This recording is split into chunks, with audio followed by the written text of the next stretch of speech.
नमस्कार। कहानी गोल्ड में आज सुनिए अंजू शर्मा जी की लिखी कहानी छत वाला कमरा और इश्क वाला लव। ये कमबख्त मन भी ना कोई किताब होती तो झट से बंद कर रख देती सेल्फ पर मन तो मन है, नहीं होना बंद, नहीं टंगना शेल्फ पर। तो क्या चाहिए इसे, अब कहाँ की सैर पर निकलना चाहता है। कभी कभी काम में डूबे रहने के बाद आंखें आराम मांगती हैं, पर सोने जाओ तो निद्रालोक के द्वार पर बड़ा सा ताला टंगा मिलता है। ऐसी ही एक रात यूं ही अनमने ही नैना ने फेसबुक पर लॉगिन किया। रात का 1 बज चुका था। घर वालों के साथ घर भी नींद की आगोश में डूब चुका है, पर ये दिल है कि मांगे मोर चैटिंग, बोरिंग। तो बस यूं ही कीबोर्ड पर खेलते, होम पर कुछ खास लगा नहीं। नैना को जो मन को राहत मिलने का सबब बनता। काफी दिन से मित्र बनने के लिए ढेरों रिक्वेस्ट पेंडिंग थी। उसने फ्रेंड रिक्वेस्ट चेक करने के लिए क्लिक किया। दूसरे ही नंबर पर एक नाम से नैना की अर्धसुप्त चेतना को हल्का सा झटका लगा। सांसों के स्पंदन ने इस एक झटके के बाद गति पकड़ ली और तभी जैसे कमरे में कहीं से इलायची की भीनी भीनी महक घुलते हुए हौले से उसे छूकर गुजर गई। अनुराग मिश्रा, वह लगभग चीख उठी। धत पगली, पर अनुराग मिश्रा तो जाने कितने होंगे। दिल की धड़कनें चलते चलते अनायास सी मानो ट्रेडमिल पर सवार थी। नैना कुछ पल रुकी और फिर दिल थाम कर उसने प्रोफाइल पिक पर क्लिक कर दिया। पिक में एक दीवार से टेक लगाकर खड़े सुदर्शन पुरुष की पूरी फोटो थी। धाड़ धाड़ बजती धड़कनों के बीच कांपते हाथों से जूम किया तो लगा दिल उछलकर हलक में फंस गया हो। फैले हुए पिक्सल के बावजूद वे वही था, अनु यानी अनुराग मिश्रा। वही बेतरतीब दाढ़ी मूंछ से झांकती चमकीली भूरी आंखें जो सदा से जाने किस तलाश में थीं और जो जाने एक वक्त में कितनी बातें कह जाने में माहिर थी। वही निकोटीन की परत चढ़े पतले और खामोश आलसी निठल्ले होठ जो बोलने का काम अक्सर आंखों को सौंप कर निश्चिंत हो जाते थे। शायद अब भी उनके पीछे एक इलायची दबी होगी जिसे सिगरेट की बू को धोखे से पीछे धकेलने का कॉन्ट्रैक्ट मिला होगा। गोरा रंग वक्त की सलवटों में कुछ दबसा गया था। बाल पहले जैसे घने तो नहीं थे, पर थे उतने ही काले और चमकदार। अजीब बात थी, दाढ़ी में चांदी यहाँ वहां से चमक कर उम्र के सरक गए 1.5 दशकों की चुगली कर रही थी। कंधे कुछ झुक गए थे, अलबत्ता एक हरा जिस्म अब भी उम्र के दबाव में आने से साफ इनकार करता मालूम होता था। तस्वीर को निहारती नैना जैसे जड़ हो गई थी। उसे लगा उसके पांव जैसे एक बीते समय में लौटती टाइम मशीन पर बांध दिए गए थे। अगले कुछ पलों में दशकों का फासला यूं तय हुआ मानो यह कभी था ही नहीं। बीता समय धुंध के एक बादल में बदल गया जिसे चीरते हुए टाइम मशीन अब वही थी, उसी छत वाले कमरे में जहां 15 साल पहले नैना थी।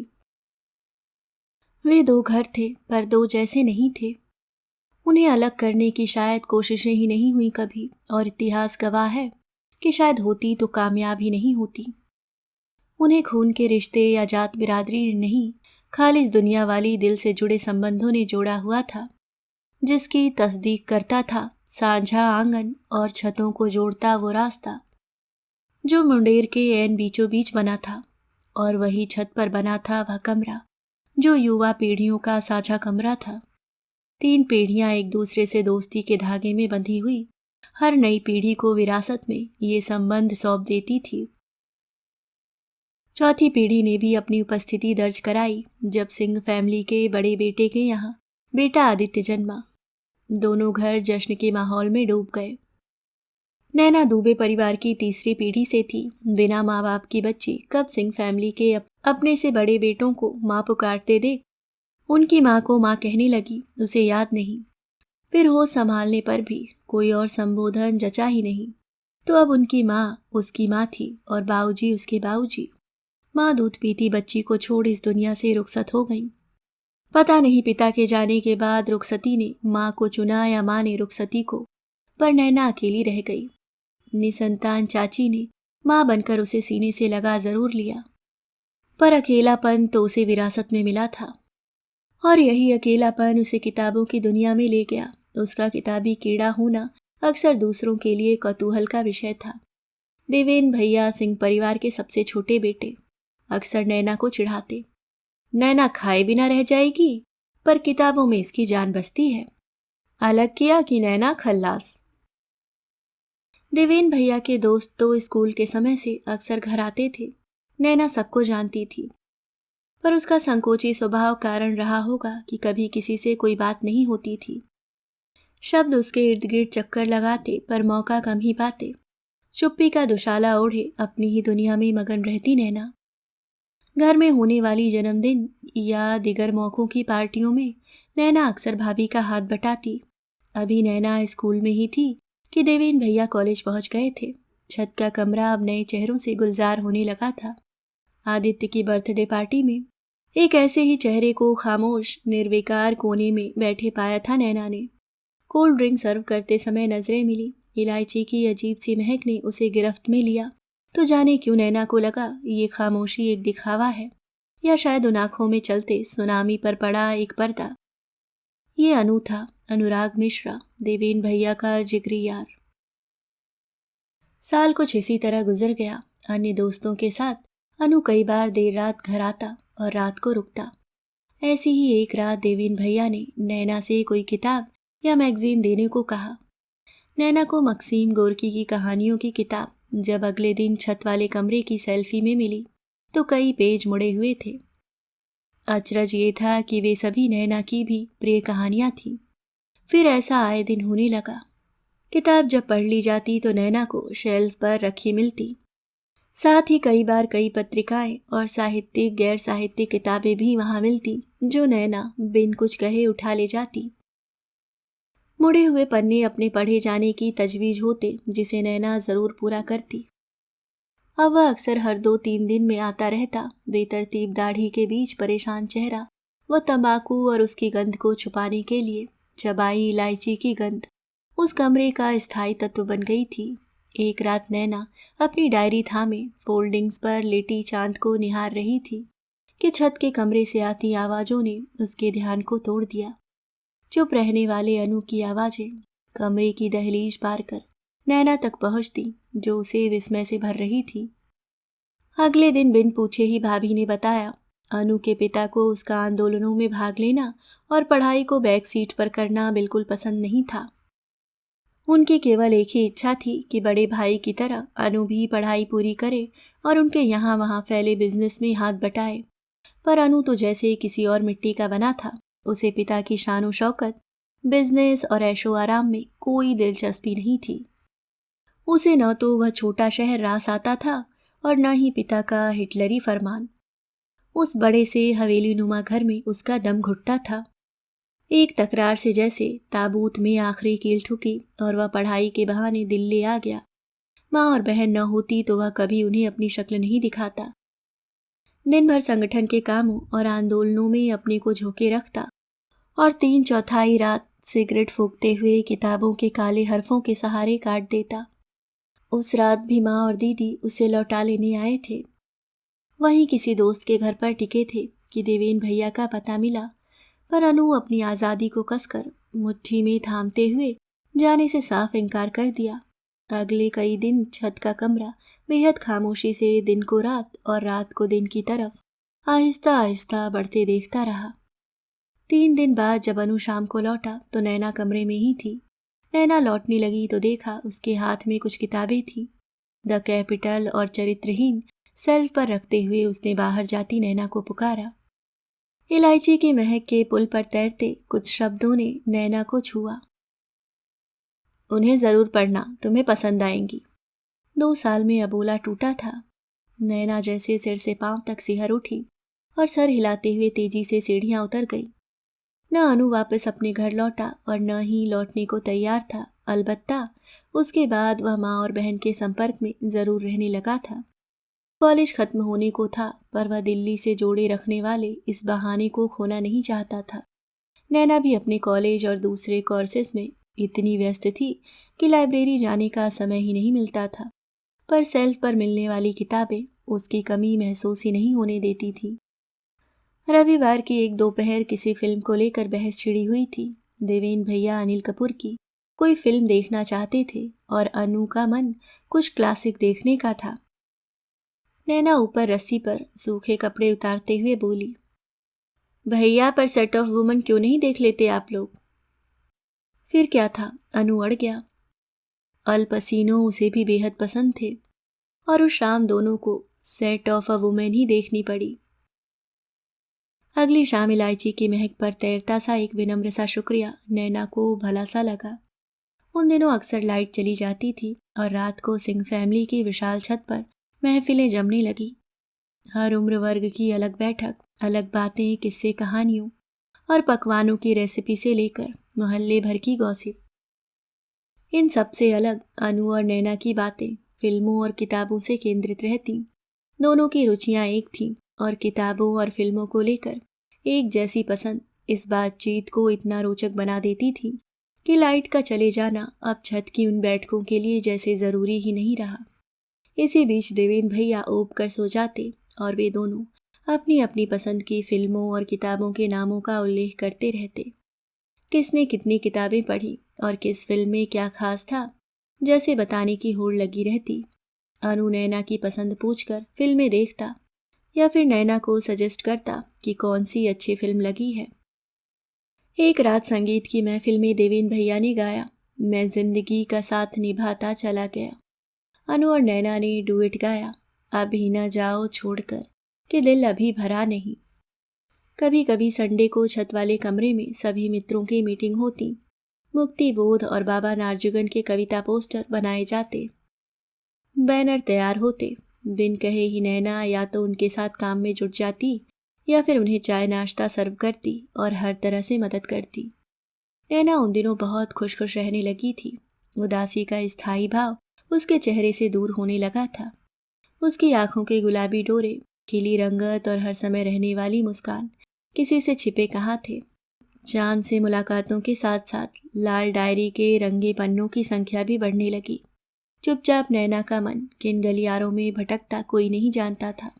उसे कविता लिखते सबसे पहले भाभी ने ही देखा था। शुरू में नैना की चाची को लगता वह नौकरी से बेहद खुश है और कैरियर को लेकर उसकी उलझनों के सिरे सुलझने का असर है, पर भाभी को कुछ और ही लगता था।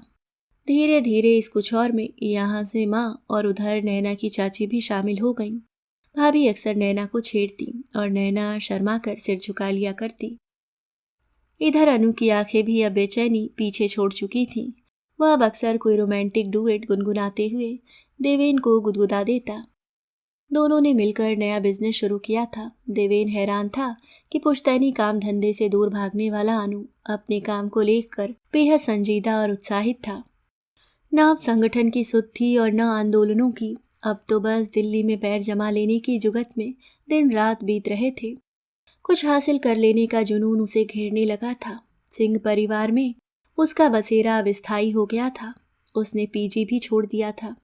नैना से उसकी दोस्ती बरकरार थी और किताबों और म्यूजिक कैसेट्स की अदला बदली भी बदस्तूर जारी थी। कभी कभी दोनों छत पर मन की बतियाया करते। कहते हैं दीवारों के भी कान होते हैं, पर ये दोनों कहाँ सोचते थे। एक दिन अनु की माँ और दीदी फिर आए। इस बार दीदी की शादी थी। 2 दिन अनु ने माँ और दीदी को ढेर सारी शॉपिंग कराई। दूसरे दिन नैना भी साथ थी। अनु को कहाँ मालूम था कि दीदी की ज़रूरतों का सामान कहाँ से अच्छा और सस्ता मिलेगा। ये वाली साड़ी बहुत अच्छी है, क्या कलर कॉम्बिनेशन है, ब्यूटीफुल ना। देखिए ना दीदी, ये कंगन का सेट तो आप पर खूब फबेगा। इस बैग का कलर और डिज़ाइन कितना यूनिक है। ओह, ये चप्पलें खूब टिकाऊ हैं।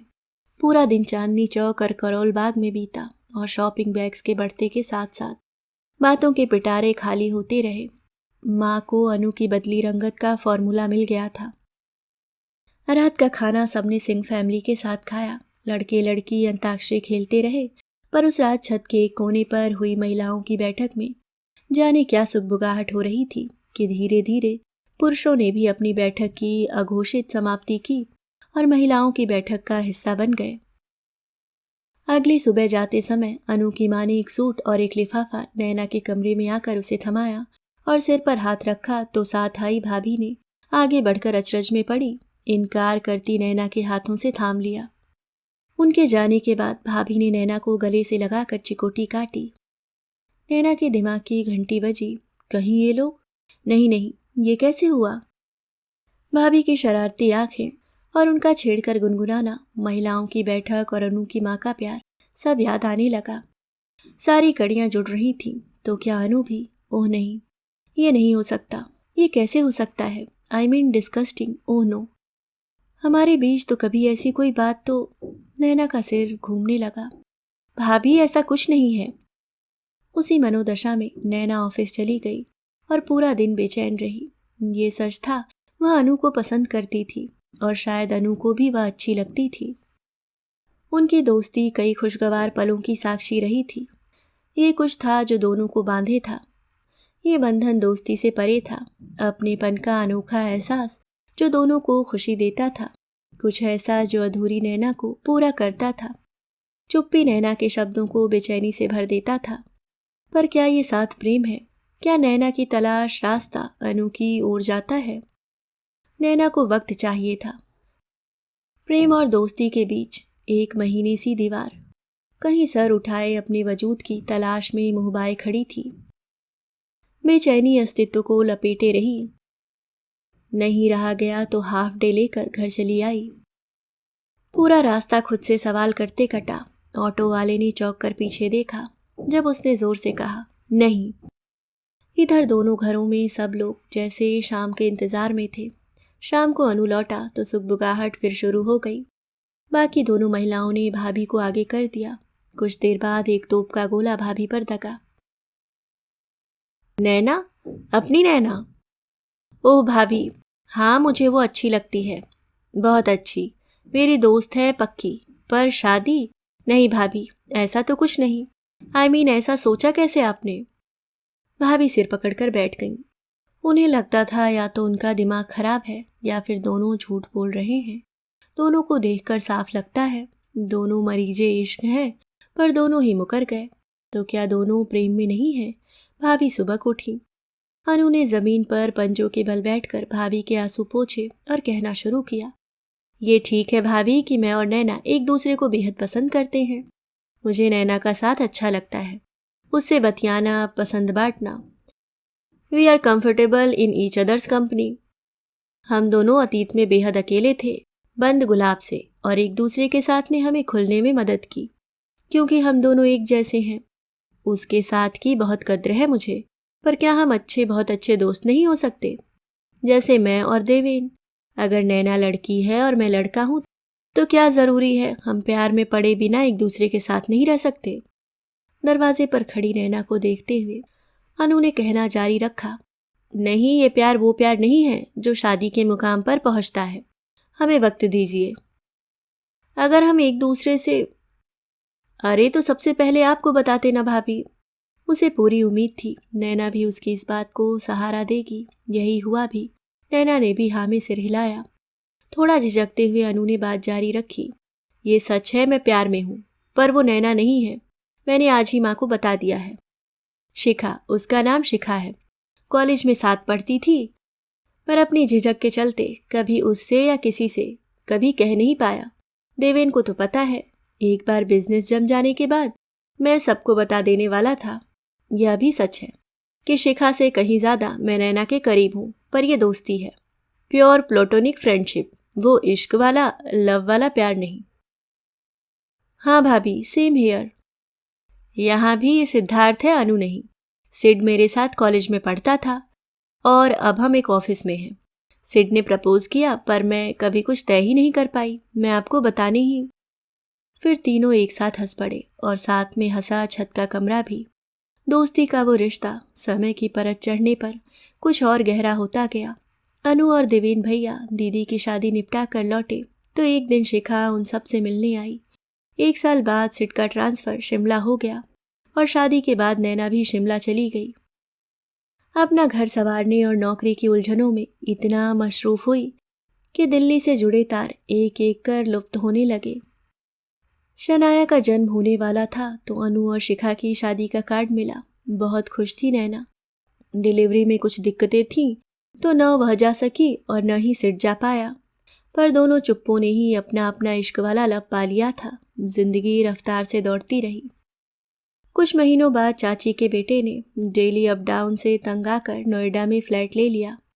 वे लोग नोएडा शिफ्ट हो गए और सिंह फैमिली ने तोड़कर घर बनाया तो छत वाला कमरा अतीत की परतों में गुम होकर इतिहास बन गया। नज़रों से दूर होते होते धीरे धीरे यादों की एल्बम पर जमी समय की धूल ने यादों को धुंधला दिया था। आज फेसबुक पर मिली उस रिक्वेस्ट ने अतीत के उन सुनहरे पलों को सामने ला खड़ा किया था।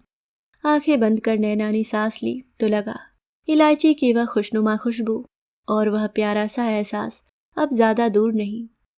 नैना ने रिक्वेस्ट कंफर्म की और नाम पर क्लिक कर प्रोफाइल पर चली गई। कवर पेज पर अनु, शिखा और 2 बच्चों की फैमिली फ़ोटो देख वह मुस्कुरा दी और मैसेज टाइप करने लगी। अभी आप सुन रहे थे अंजू शर्मा जी की लिखी कहानी छत वाला कमरा और इश्क वाला लव। उम्मीद करती हूँ कहानी आपको पसंद आई होगी। धन्यवाद।